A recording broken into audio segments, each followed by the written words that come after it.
वृंदावन के बांके बिहारी मंदिर के पास बरगद के पेड़ के नीचे एक बुढ़िया माँ ने अपना बसेरा बना लिया था। शक्ल सूरत और उसके चेहरे की चमक से वह किसी अच्छे घर की लग रही थी, परंतु उसके फटे हुए कपड़े उसकी दर्दनाक स्थिति का व्याख्यान कर रहे थे। वह अम्मा बता रही थी कि वह कोई भिखारी नहीं है। मैले कुचैले कपड़े में एक ही चादर पर वह वहां पड़ी रहती थी। आज उसे लगभग 10वां दिन था। मंदिर में जो श्रद्धालु माथा टेकने आते तो बूढ़ी माँ को थोड़ा सा प्रसाद दे जाते, या कोई राह चलता उस पर तरस खाकर उसे कुछ खाना दे जाता, जिससे उसका गुजारा हो रहा था। श्रवण हर वर्ष अपने माता पिता की बरसी पर मंदिर आता था, गरीबों को भोजन दिया करता था।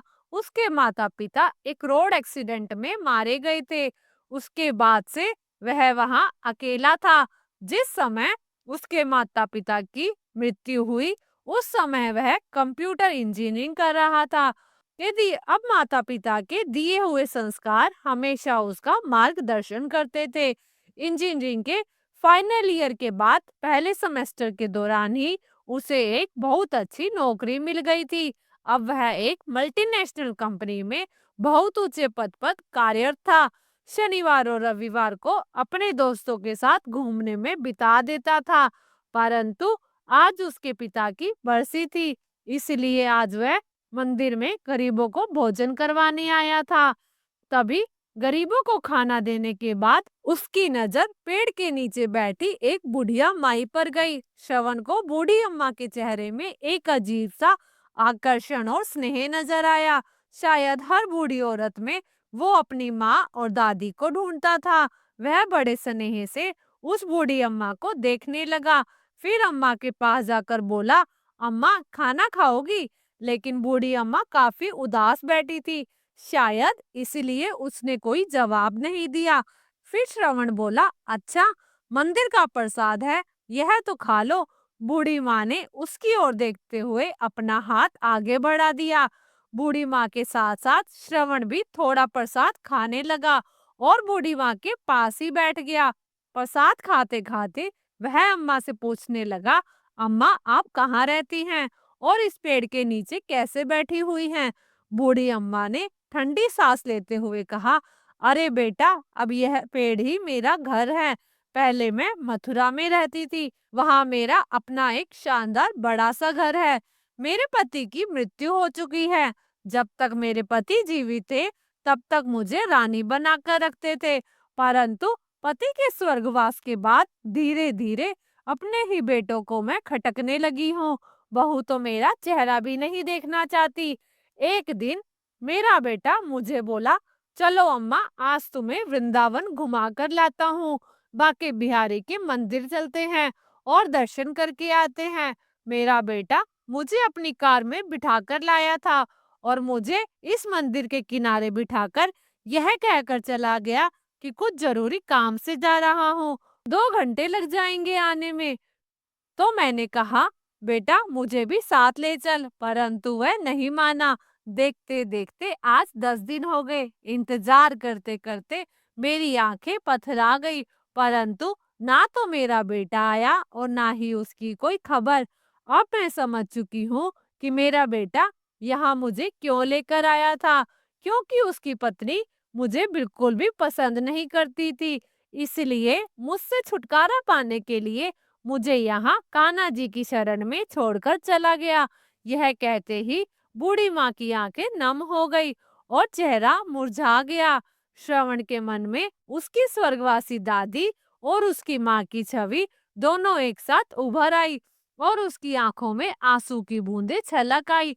गरीबों को बांटने के बाद जो खाना बचा था उसने झट से निकाला और बूढ़ी अम्मा की चादर पर रख दिया और उसमें से एक निवाला तोड़ा और अम्मा के मुंह में डाला और खुद भी खाने लगा। उसे ऐसा एहसास हो रहा था कि मानो वह अपने किसी परिवार के सदस्य के साथ खाना खा रहा हो। वह अम्मा के साथ कुछ देर वहीं बैठकर बातें करता रहा। अपनी माता पिता की मृत्यु के बाद वह एकदम अकेला सा पड़ गया था। बिना अपने माता पिता के उसे अपने ही घर काटने को दौड़ता था। इसलिए वह अपने घर में रहना ज्यादा पसंद नहीं करता था। किसी किसी दिन तो वो अपने घर में कदम भी नहीं रखता था। दोस्तों के साथ घूमकर अपने दर्द को कम करने की कोशिश करता था। परंतु आज जब उसने अम्मा से थोड़ी देर के लिए बातचीत की तो उसे एक अपनापन सा महसूस हुआ। उसने अम्मा से पूछा, अम्मा, मेरे साथ मेरे घर चलोगी? बूढ़ी अम्मा ने कहा, बेटा, जब मेरा अपना खून मेरा अपना बेटा बूढ़ी अम्मा ने कहा, बेटा, जब मेरा अपना खून मेरा अपना बेटा ही, जिसे मैंने जन्म दिया और पाला पोसा बड़ा किया, जब वो ही मुझे नहीं रख सका, तो तू मुझे अपने घर में ले जाकर क्या करेगा? जब मेरा अपना बेटा ही मेरा ना रहा तो मैं दूसरों से क्या उम्मीद लगाऊंगी? रहने दो बेटा, मुझ पर दया मत करो। मैं यही बाकी बिहारी जी की शरण में रहकर अपना जीवन जैसे तैसे गुजार लूंगी। फिर श्रवण बोला, अम्मा, मेरे माता पिता एक सड़क दुर्घटना में स्वर्गवासी हो गए थे और मैं इस दुनिया में बिल्कुल अकेला रह गया हूँ और मेरे घर में मेरे अलावा और कोई नहीं है। आपको देखकर मुझे मेरी दादी की याद आती है। यदि आप मेरे साथ रहोगी तो मुझे बहुत अच्छा लगेगा। यकीन मानो, मुझे कोई दिक्कत नहीं होगी, उल्टा मुझे आपका सहारा मिल जाएगा। दिन भर के काम के बाद जब मैं घर लौटूंगा तो कम से कम देखने के लिए आपकी सूरत होगी। आपसे अगर हो सके तो मेरे लिए खाना बना दिया करना और घर की देखभाल कर लेना। आपको भी रहने के लिए घर मिल जाएगा और मुझे भी अपनी माँ और दादी की प्यारी ठंडी छांव मिल जाएगी। तभी अम्मा ने कहा, बेटा, तुम भावनाओं में बहकर यह बात कर रहे हो, परंतु मुझे मालूम है कि 2 ही दिन में मैं तुम्हें बोझ लगने लगूंगी। अम्मा, क्या किसी को अपने माता पिता भी बोझ लगते हैं? हाँ, दुनिया में कुछ लोग ऐसे हो सकते हैं, परंतु सभी नहीं अम्मा। जिसके सर से माँ बाप का साया उठ जाता है वह कितना अकेला रह जाता है, यह मुझसे बेहतर कोई नहीं जानता होगा।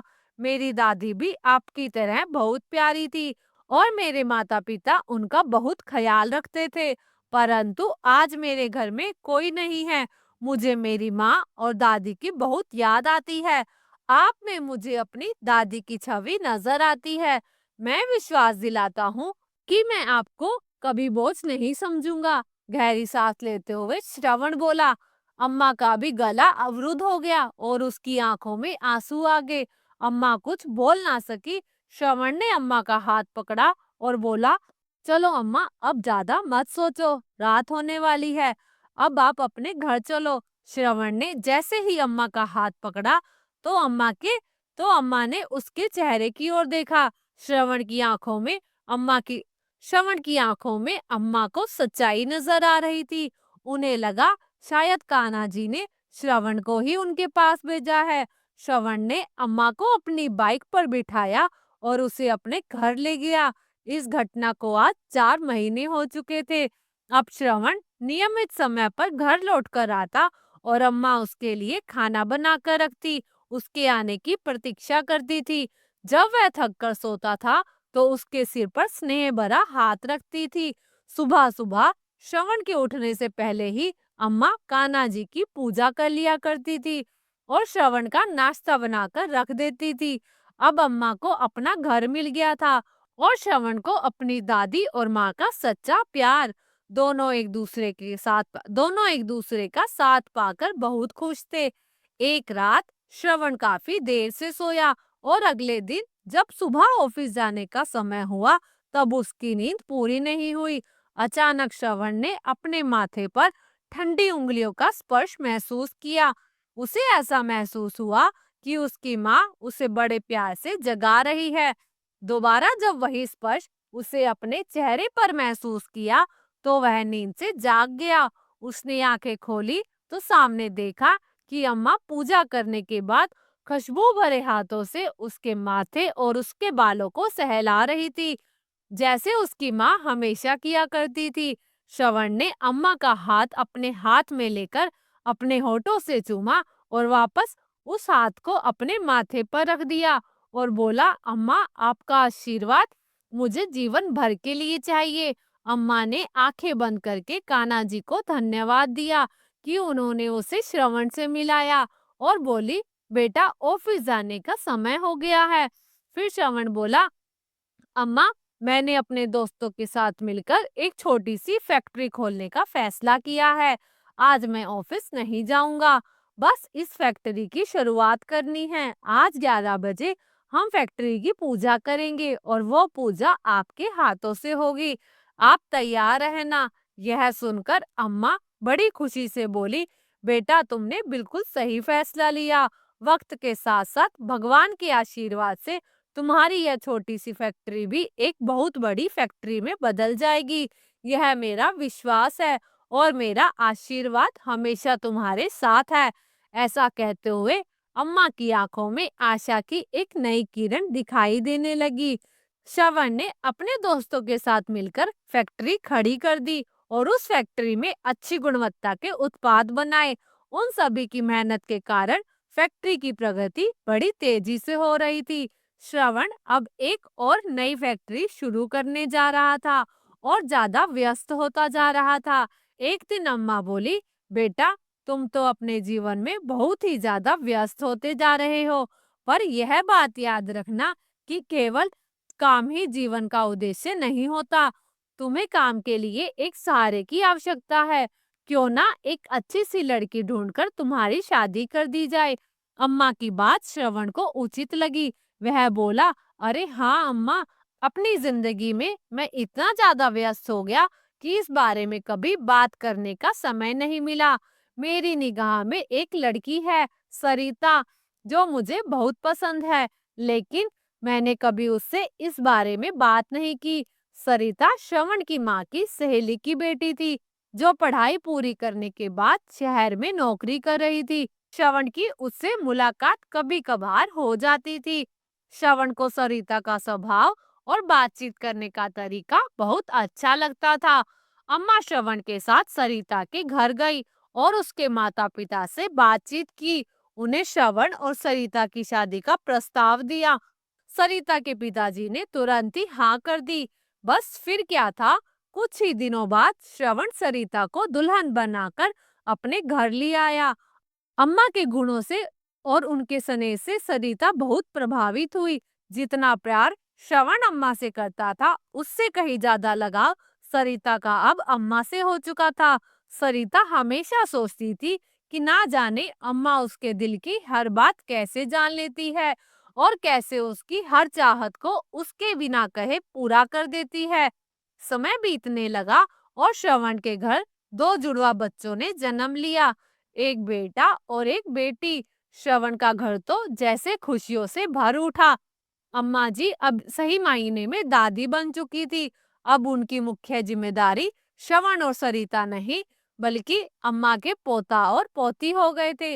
अब अम्मा का बिस्तर अपने पोता पोती के कमरे में लगा दिया गया था, ताकि वह दोनों अम्मा की स्नेह की छांव में रहें और उनके संस्कारों के साथ ही पले बढ़े। बिना दादी के तो दोनों बच्चे एक समय खाना भी नहीं खाते थे।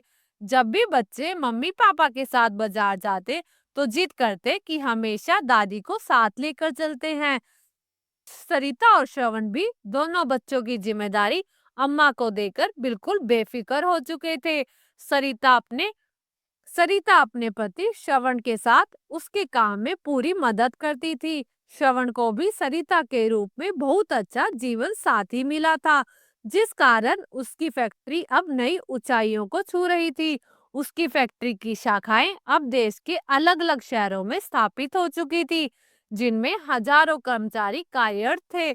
उधर अम्मा का बेटा निशांत, जो अम्मा को दर दर की ठोकर खाने के लिए छोड़कर चला गया था, वह रह रहकर अपराध बोध से ग्रसित हो रहा था और अपनी निष्पाप निरपराध माँ के साथ किया गया व्यवहार उसे पल पल कचोट रहा था।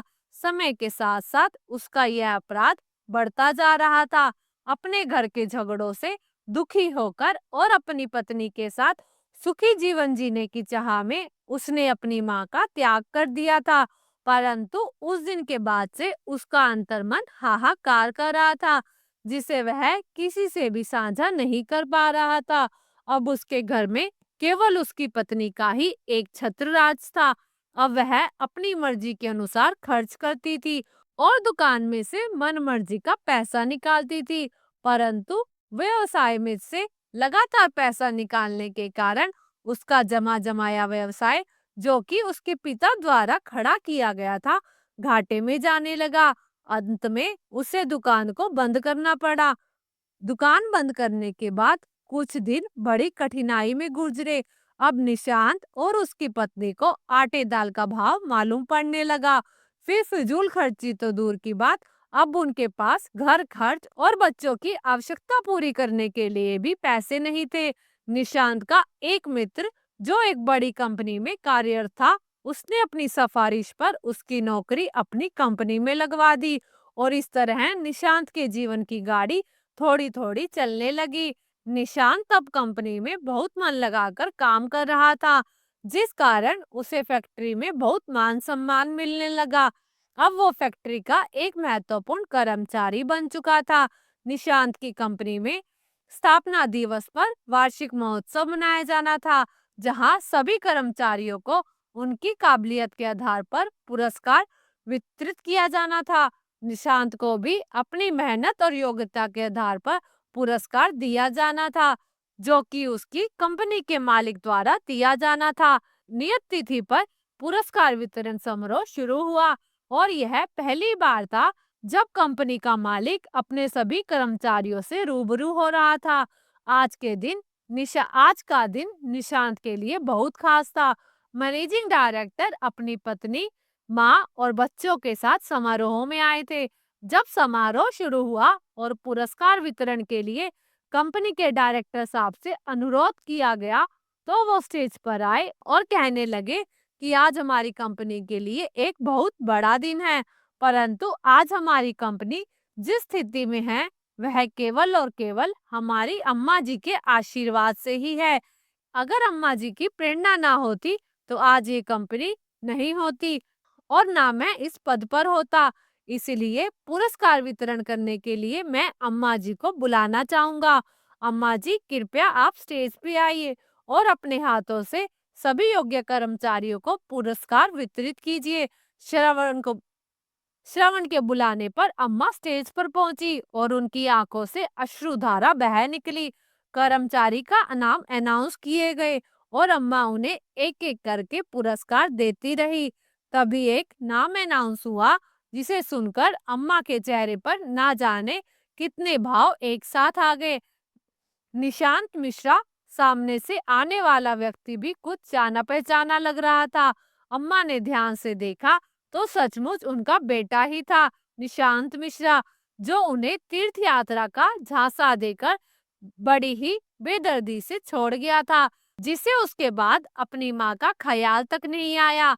अम्मा सोचने लगी, अब तक तो शायद मैं तड़प तड़प कर मर गई होती, यदि मेरा बेटा श्रवण मुझे ना ले जाता। प्यार और नफरत के भाव एक साथ अम्मा के चेहरे पर उभर आए। अम्मा को ऐसा महसूस हुआ कि जैसे दुनिया बड़ी तेजी से घूम रही है। बड़ी मुश्किल से उन्होंने खुद को संभाला और किसी अपरिचित की तरह निशांत का पुरस्कार थमा दिया और अपना मुंह दूसरी तरफ फेर लिया। शांत ने ध्यान से देखा, देने वाली महिला कोई और नहीं, उसकी माँ थी। देखते ही देखते उसके पसीने छूटने लगे और वो अपनी माँ के पैरों में गिर गया। उसे विश्वास नहीं हो रहा था। उसकी माँ, जिसे उसने दर दर की ठोकरें खाने के लिए छोड़ दिया था, आज इतने साम्राज्य की मालकिन है। निशांत ने अपनी माँ से हाथ जोड़कर माफी मांगी और कहा, मेरे साथ चलोगी, अपने घर चलेंगे। कैसा घर, कैसी माँ? मेरा बेटा तो उसी दिन मर चुका था जिस दिन वह मुझे मंदिर के बाहर छोड़कर चला गया था।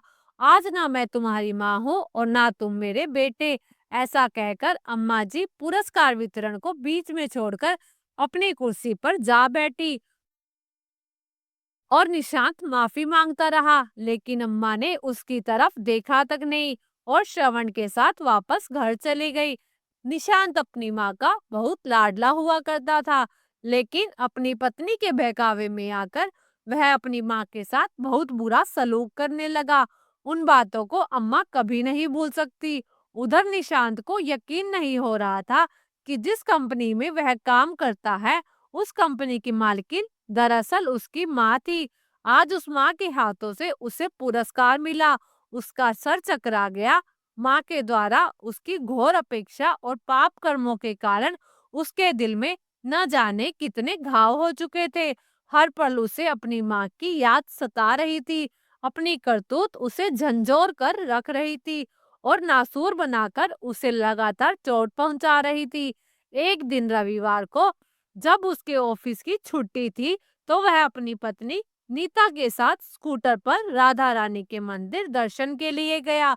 जब वह राधा कृष्ण की मूर्ति के सामने हाथ जोड़कर खड़ा था, तो उसे ऐसा लगा जैसे भगवान कुटिल दृष्टि से उसके द्वारा किए गए घोर पाप के लिए उस पर हंस रहे थे। घबराकर उसने आंखें खोली। पूजा पाठ करके मंदिर से आते हुए अपराध भूत के कारण उसकी मानसिक स्थिति बिगड़ी हुई थी, जिस कारण सामने से आता हुआ ट्रक नजर नहीं आया और तेज धमाके के साथ स्कूटर से टकरा गया। वह दोनों बड़ी ही बुरी तरह से घायल हो गए। निशांत की स्थिति गंभीर बनी हुई थी। उसके पैर की हड्डी टूट चुकी थी और उधर उसकी पत्नी नीता को पैरालिसिस हो चुका था। जब उसे होश आया तो वह दहाड़े मारकर रोने लगी। अब घर पर दोनों बच्चों की देखरेख के लिए कोई नहीं था। नीता के मायके से भी उसके भाई भाभी उसका पता करने के लिए आए, परंतु थोड़ी देर हालचाल पूछकर वो चलते बने। निशांत के दोस्त ने सारी घटना कंपनी के मालिक श्रवण को दी। जब श्रवण फोन पर उनसे बात कर रहा था, तो अम्मा वहीं बैठकर उसके साथ चाय नाश्ता कर रही थी। निशांत मिश्रा का नाम सुनकर अम्मा चौंक उठी। उसने श्रवण से पूछा कि क्या हुआ, किस बारे में बात हो रही थी। तो श्रवण ने सारा हाल कह सुनाया कि उसकी कंपनी के एक कर्मचारी निशांत मिश्रा का एक्सीडेंट हो गया है और वह गंभीर रूप से घायल है। यह सुनकर अम्मा रोने लगी। श्रवण अम्मा से उनके रोने का कारण पूछता है, तो अम्मा ने उन्हें सारी बात बताई। श्रवण ने बोला, अपने कर्मों का फल तो भोगना ही पड़ता है। उसने जैसे कर्म किए थे उसे वैसा फल तो मिलना ही था। लेकिन अम्मा का दिल तो अंदर ही अंदर बच्चों के लिए तड़प रहा था।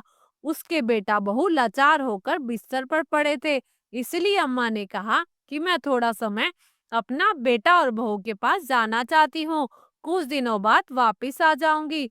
श्रवण ने भी हामी भर दी और अम्मा को बहुत सारे पैसे देकर उनके बहू बेटे के पास छोड़ आया। अम्मा ने अपने बेटे और बहू को एक अच्छे अस्पताल में भर्ती करवाया, जहां उनका पूरा ख्याल रखा जाने लगा। उनके बच्चों को संभाला और उनके साथ साथ उनकी दुकान को फिर से खड़ा किया। जो पैसे श्रवण ने दिए थे उससे अपने बेटे की गृहस्थी संभालने में लगाया। हर कदम पर श्रवण ने अम्मा की पूरी मदद की। एक और तो निशांत की तबीयत अब कुछ सुधरने लगी थी और दूसरी ओर उसका कारोबार भी पहले की तरह चमक उठा। उनकी गृहस्थी को कुछ ही समय में अम्मा ने व्यवस्थित कर दिया था।